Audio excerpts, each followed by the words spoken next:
Hola queridos hermanos, ¿cómo están? En este día voy a compartir una palabrita con ustedes, una reflexión sobre una pequeña historia que está en la Biblia. Y es una palabrita donde la reflexión y la enseñanza es muy poderosa.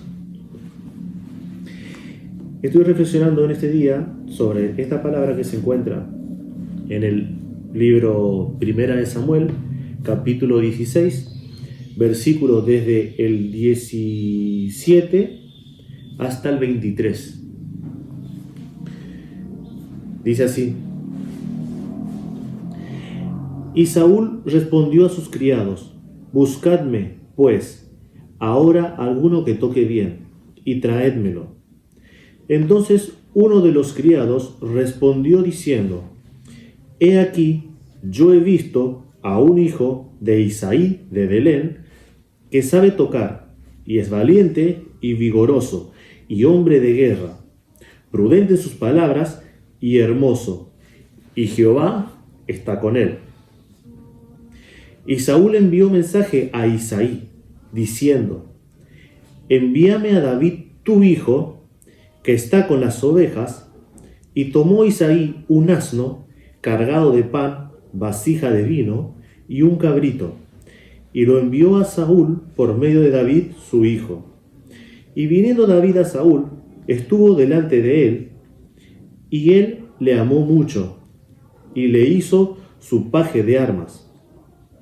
Y Saúl envió a decir a Isaí: Yo te ruego que esté David conmigo, pues ha hallado gracias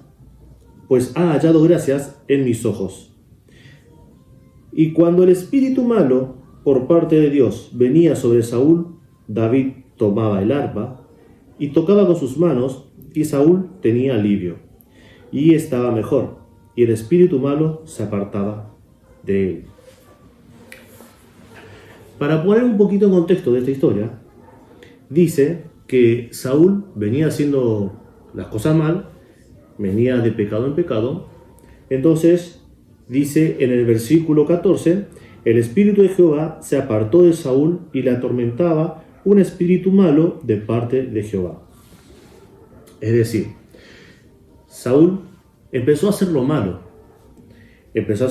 delante de Dios. Entonces, ¿qué hace Dios? Dios aparta su presencia de Saúl. Cuando Dios aparta su presencia de un hijo suyo, o de una persona, o de un siervo, al apartarse esa persona, está dando lugar a que cualquier otra entidad, que cualquier otro demonio pueda reclamar ese sitio y pueda atormentar a esas personas.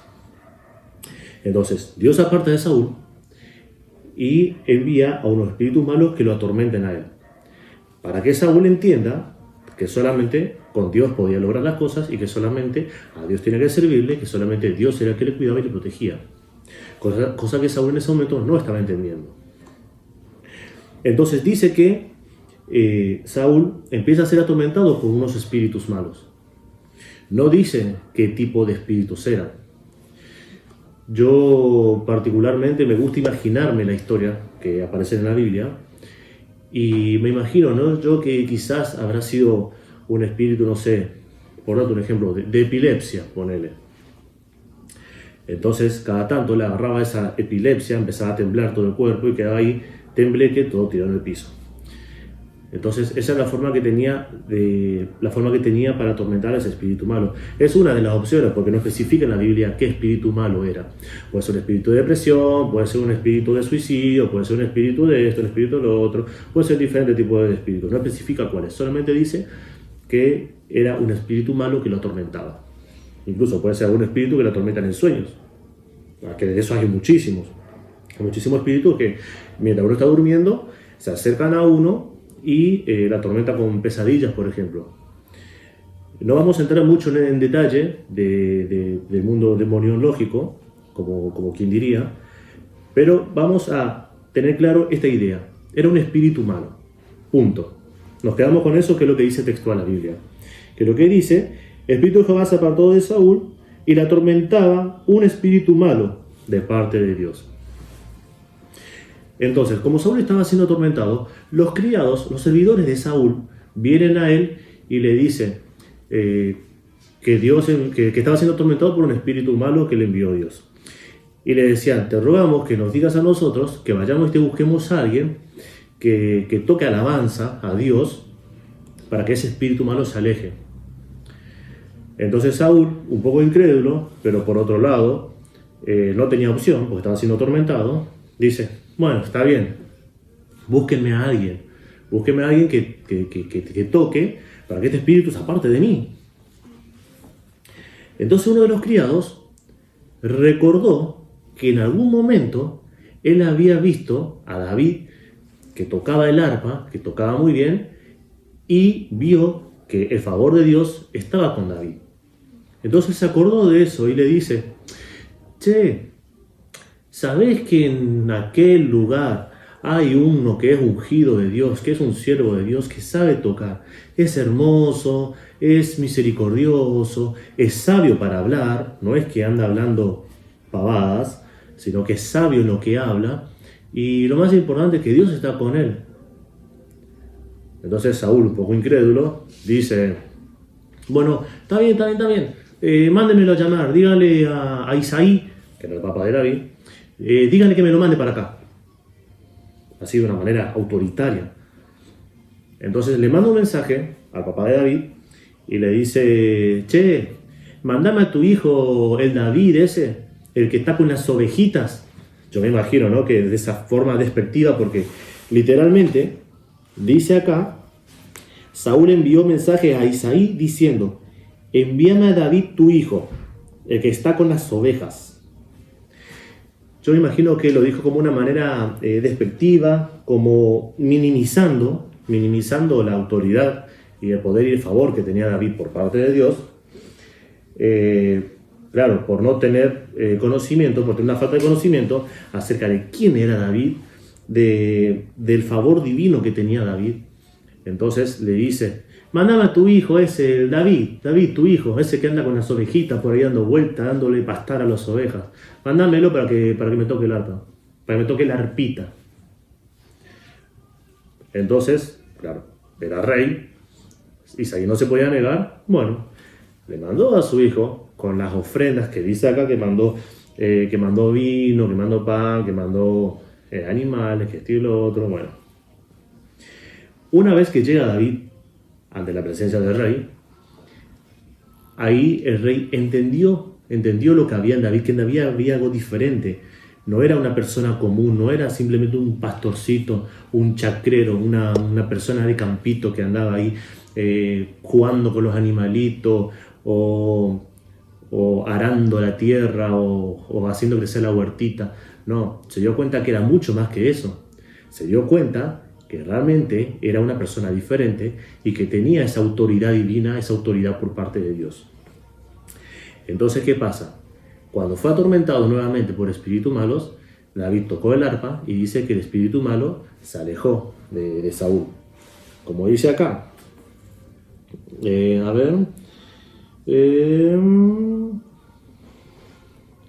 cuando el espíritu malo de parte de Dios venía sobre Saúl, David tomaba el arpa y tocaba con su mano, y Saúl tenía alivio y estaba mejor, y el espíritu malo se apartaba de él.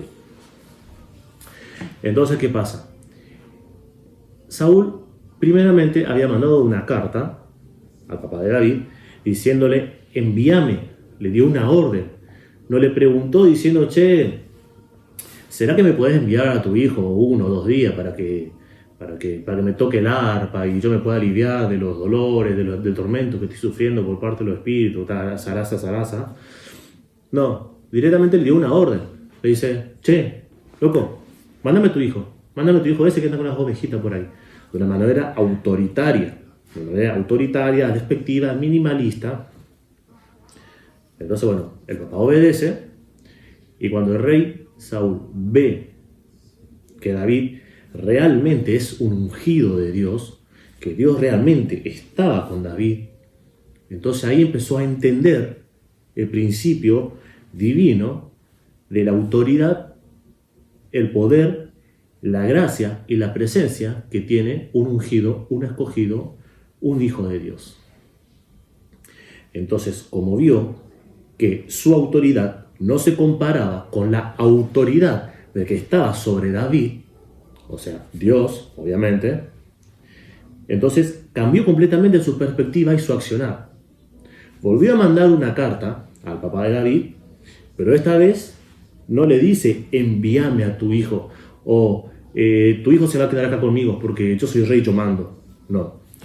En la segunda carta que le manda, le dice, en el versículo 22, por si alguno lo quiere buscar, y Saúl envió a decir a Isaí, yo te ruego que esté David conmigo, pues ha hallado gracia en mis ojos.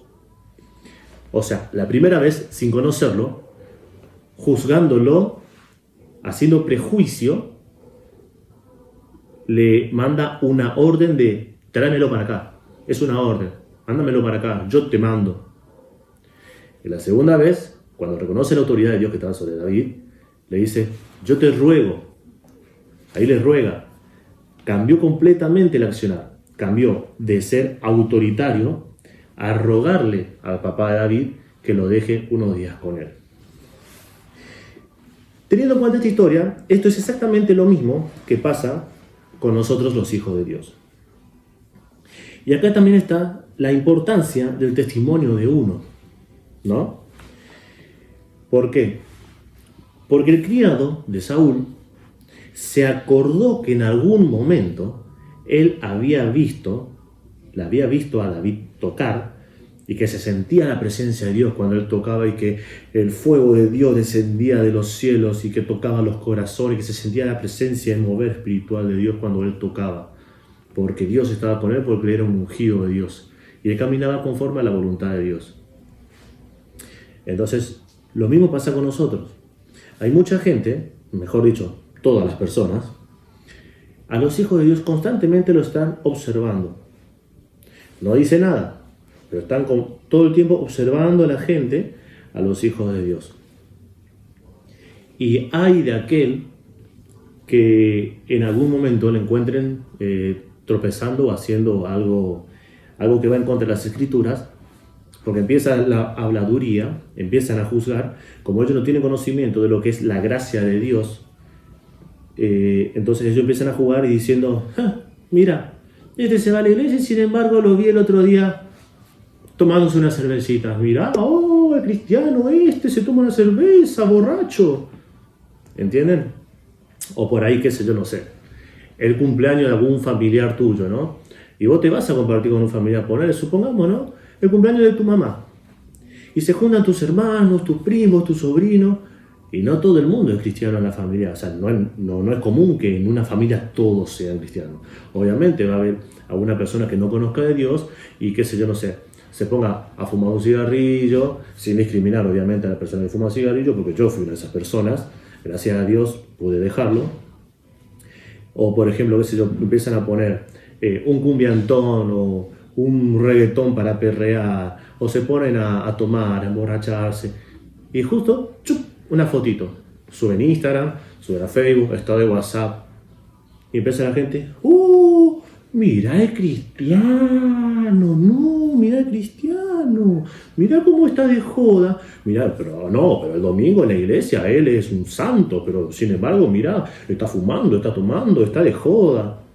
Por más que vos no estés haciendo eso y simplemente hayas ido a saludar a tu mamá. Entonces, cuán importante es cuidar el testimonio que nosotros tenemos. ¿Por qué? Porque en el momento donde una persona llega a necesitar del favor de Dios, de un milagro de Dios, llega a necesitar una palabra o llega a necesitar algo de nosotros, como hijos de Dios, si hiciste las cosas bien y guardaste tu testimonio, esa persona se va a acordar y va a decir, ¿sabes que yo me acuerdo de que Francisco, que va a la iglesia, que es cristiano, él cuando habla, sale poder de su boca? Sus palabras son como espadas cortantes que penetran tu corazón y tu mente. Qué diferente, ¿no? Sería si esta misma persona dice, no, ¿sabes qué? No te vayas a la iglesia. Pues las iglesias son igual que acá afuera. Yo le vi el otro día a Francisco que va acá a la iglesia los domingos, que andaba de joda ahí con su familia. Son dos perspectivas totalmente diferentes. Ahora, ¿qué perspectiva va a agarrar la gente de afuera como ejemplo? La de una persona a la que consideran hipócrita porque va a una iglesia y fuera de la iglesia es como una persona normal, que se va de joda, que fuma, que se emborracha, que esto y lo otro. O una persona que hace lo que dice, se va a la iglesia y se comporta como la gente de la iglesia. Obviamente, yo no estoy jugando. ¿Por qué? Porque todos sabemos que nosotros no somos perfectos, que cometemos miles de errores y que el hecho que uno vaya a una iglesia no significa que sea perfecto. Porque nosotros estamos yendo a la iglesia para cambiar las cosas malas de nosotros, pero eso no significa que seamos perfectos. Pero, sin embargo, la gente de afuera no ve eso. Ellos ven con otros ojos, con otra perspectiva. Es más, incluso algunos pueden llegar a ser como Saúl, incrédulo, despectivo. Entonces, ¿cuán importante es para nosotros los cristianos, los hijos de Dios, guardar y cuidar y ser muy celosos con nuestro testimonio y con lo que los demás ven de nosotros? Ahora, otro punto más acá. Por lo que describe acá, esta persona se acordó porque vio el poder de Dios y la mano de Dios moverse en favor de esta persona. Entonces se acordó de esta persona y dijo, vamos a llamarlo a este. Vamos a llamarlo a este porque este realmente está en la presencia de Dios y Dios realmente está dando su mano a él y él tiene el favor de Dios. Nosotros tenemos que ser como David.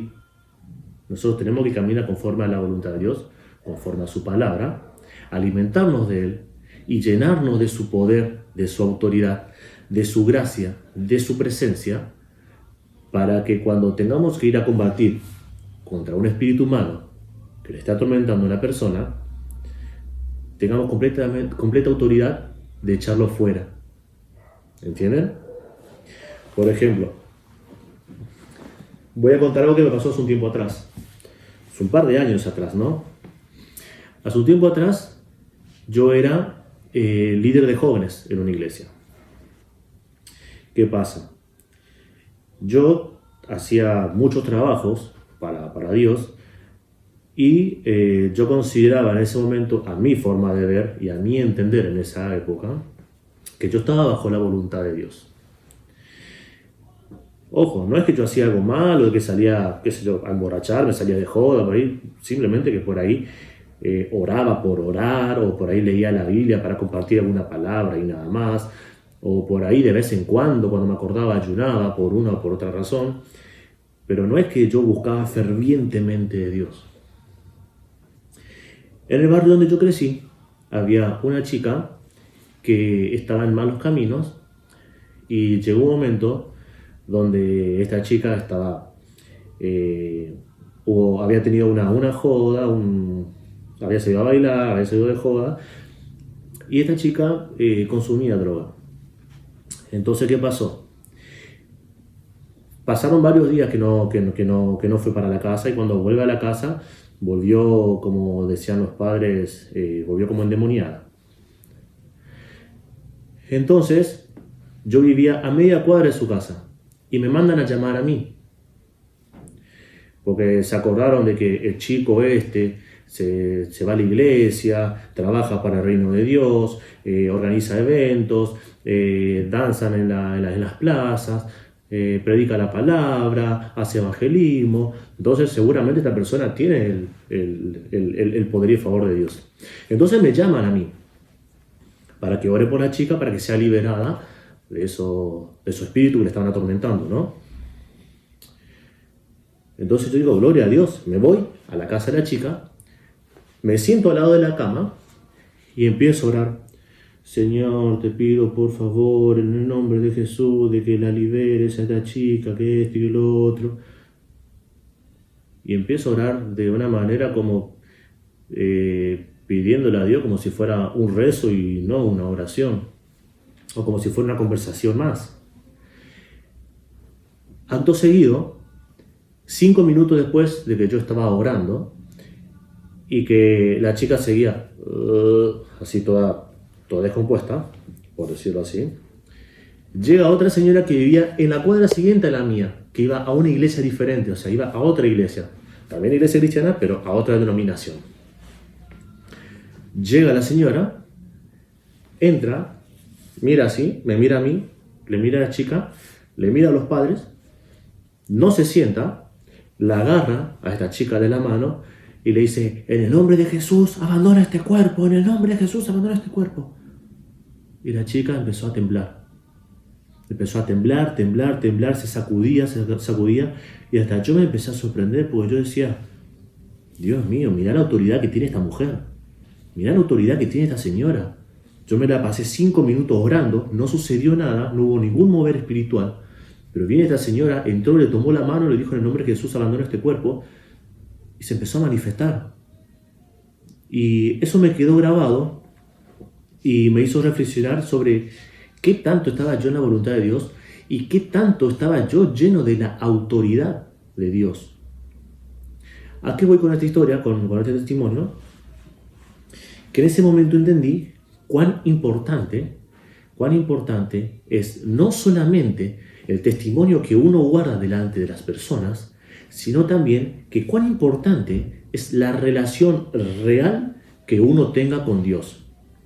Porque de nada te sirve, como en ese momento yo me mostraba como un santo delante de los demás, sin embargo, por dentro, no tenía esa autoridad que Dios te da como hijo, como siervo, como ungido de Él.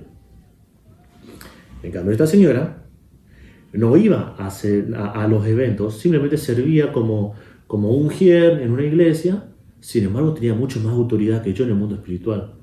Entonces eso mucho tiempo me quedó grabado en la mente y mucho tiempo reflexioné sobre eso. En que cuán importante, como le decía recién, es no solamente guardar nuestro testimonio delante de las personas, sino también hacer conforme al testimonio que estamos dando y llenarnos de ese poder, de esa autoridad, de esa presencia y esa gracia de Dios constantemente, no un día sí busco la gracia, un día no, un día sí busco autoridad por parte de Dios, un día no, constantemente, ser constante en el caminar en nuestra fe, ¿no? Así que, hermanos, esto es lo que quería compartir con ustedes hoy.